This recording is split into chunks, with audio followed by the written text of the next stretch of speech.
Hello everyone. Today we will talk about Microsoft Excel 2010.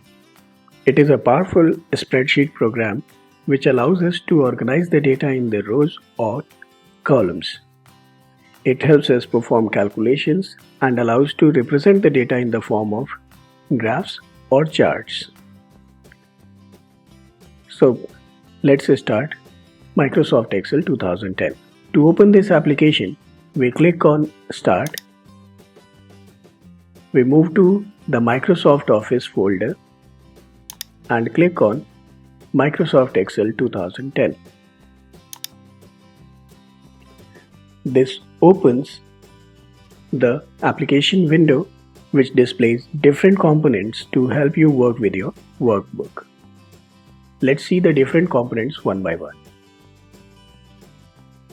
On the top, there is a title bar which displays the name of the file, which is Book 1 here, and the name of the application in the middle. On the left of the title bar, there is a quick access toolbar which provides an easy access to the most frequently used commands. We can add the commands to this list of buttons, or we can also remove it. To do that, we can click on this button and we can select or deselect the things from here. On the right of the title bar, there is Window Control button. In this, the first button is called as Minimize button. When you click this, the window is iconified, means it is minimized to the taskbar. The second button is Maximize button. When you click it, it makes the application window appear on the entire screen. When you see the button again, it changes to the Restore button. So Restore button takes it to the original size. And the third button there is the Close button. It closes the application window. The next thing to notice is the tab. A tab displays a group of related commands. We can see here we have Home tab, Insert tab, Page Layout tab, and so on. Each tab has its own collection of commands which is categorized into different groups. Next is File tab. The File tab, when we open, displays the Backstage view.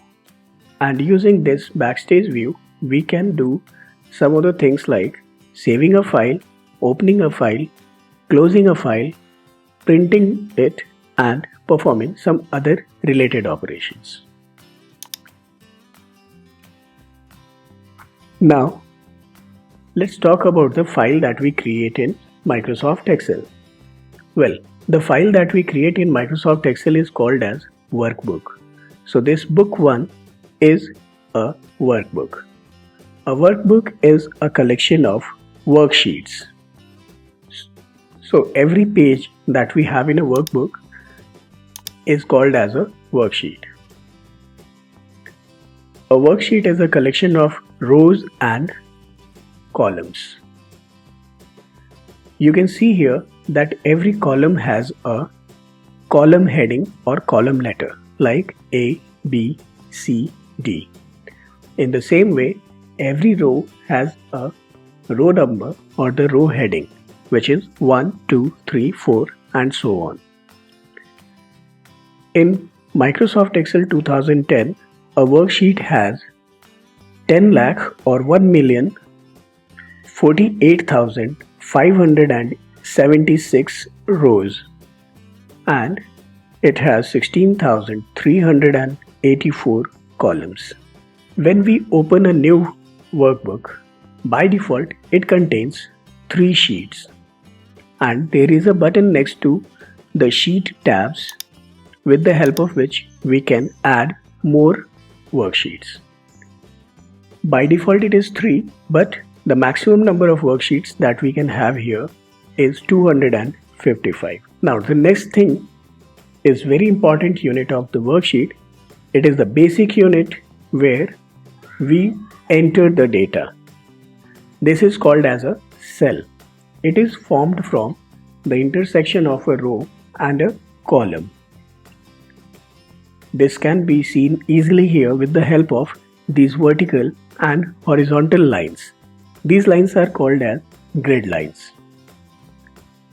A cell is identified with the help of the column letter and the row number. The cell which is currently selected has a thick box border around it. It has its column letter as well as row number highlighted. We identify this cell as the column letter followed by the row number. So for this cell it is B4.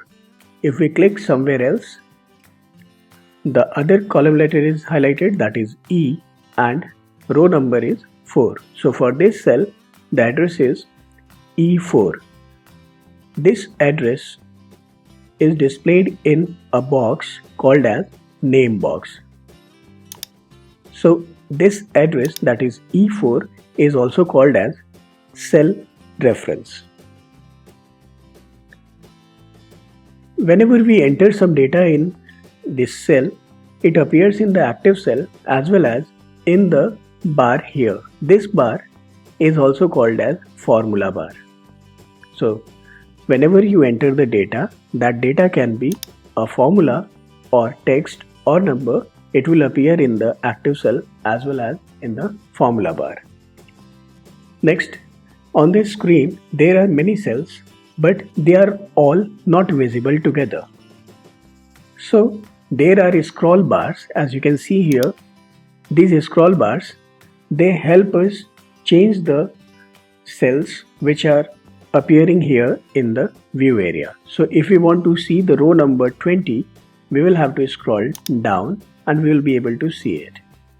And if we want to see the next cell, we will have to move the horizontal scroll bar towards right, and for this we can click on the bar and move it towards right. We have arrows also to move the cells or the bar towards right. Now there is a status bar at the bottom of the window. The status bar presents information about the current task that we are performing on the worksheet. It also displays the controls for changing the views of the spreadsheet and changing the zoom level. The next thing that I want to talk about is the mouse pointer. As you can see here on the screen, the mouse pointer has different shapes depending upon where it is positioned. So basically there are 7 pointer shapes in Microsoft Excel 2010. The first one is the one you can see here, a white plus symbol. This is called as a sheet pointer and it is used for selecting the cells. So you can simply click, the cell is selected. Second is the pill pointer. When you move the mouse pointer to the bottom right corner of the active cell, it changes to the black plus symbol. It is used to fill the data across the cells. Next is the move pointer. When you position your mouse pointer over the edges of the active cell, it changes to the 4-headed arrow. This is called as move pointer. It helps us move the contents of the cell to a new position or a new location. Next is the sizing pointer. When we position the mouse pointer over the divider, it changes to 2-headed arrows. If you move this pointer to the divider of the row headings, it changes to 2-headed arrow there also. So this is used for resizing the row or the column. So we can increase or decrease the width of column by clicking and dragging it inwards or outwards. In the same way, for changing the row height, we can click and drag the 2-headed arrow up or down to decrease or increase the height of the row. Next is the editing pointer. When you position the mouse pointer in the formula bar, it changes to I-beam. So this tells us that we are going to edit the content. So whenever you are editing the contents in a cell or you are in a formula bar, it changes to the eye shape. This is also called as editing pointer. Next is mouse pointer. When we position the mouse pointer over the menus or the commands, it changes to a normal mouse pointer which we see elsewhere. Next, when you position the mouse pointer over a column letter or a row number, it changes its shape. When you position it over the column heading, it changes to the downside pointing black arrow, and when you position it over the row heading, it changes to right side pointing black arrow. And this helps you select the entire row or entire column. Now let's talk about changing the active cell. Well, we have done it earlier also. We simply click on the cell and it is selected. So this is how we change the active cell. When we select a cell, it becomes active and it is ready for accepting the data in it. Now we are in the cell E1. I will go to the first cell of the worksheet. So for this, I will scroll towards left and select A1. Now let's enter some data here. To enter the data, you simply select the cell or click on the cell and start typing it from the keyboard. Let's type here name. After typing, you can either click on any other cell or you can press enter key or tab key or arrow key. This will all make the data stay there and will make another cell selected. So for now, I'm pressing the enter key.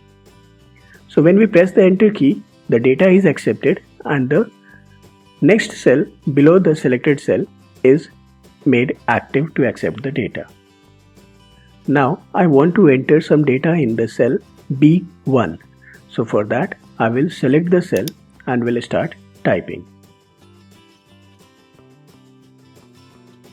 I'm pressing the tab key. As you can see, we moved to the next cell in the same row. Here we will type another word. Now I'm going to click in the next cell where I want to enter the data. So it is D1. As you can notice here, it is quite easy. The data that we are typing in the active cell is appearing in the cell where we are typing, that is active cell, as well as in the formula bar. Now let's see how do we save a workbook. To save a workbook, we can click on the save button from the quick access toolbar, or we click on file tab to open the backstage view. Now you can click on save or save as. This opens the save as dialog box where you can navigate to the folder where you want to save the workbook. I will select desktop. Now in the file name text box, you can provide the name you want to give it. I will give it the name My First Workbook.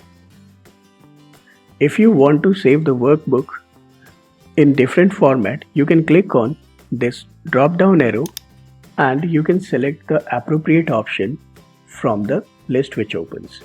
For now, I'm going to take it as Excel workbook only. This is the default format and it saves the workbook with a .xlsx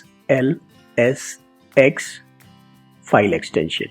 This is the file extension for all the workbooks that we create in Microsoft Excel 2007 or later.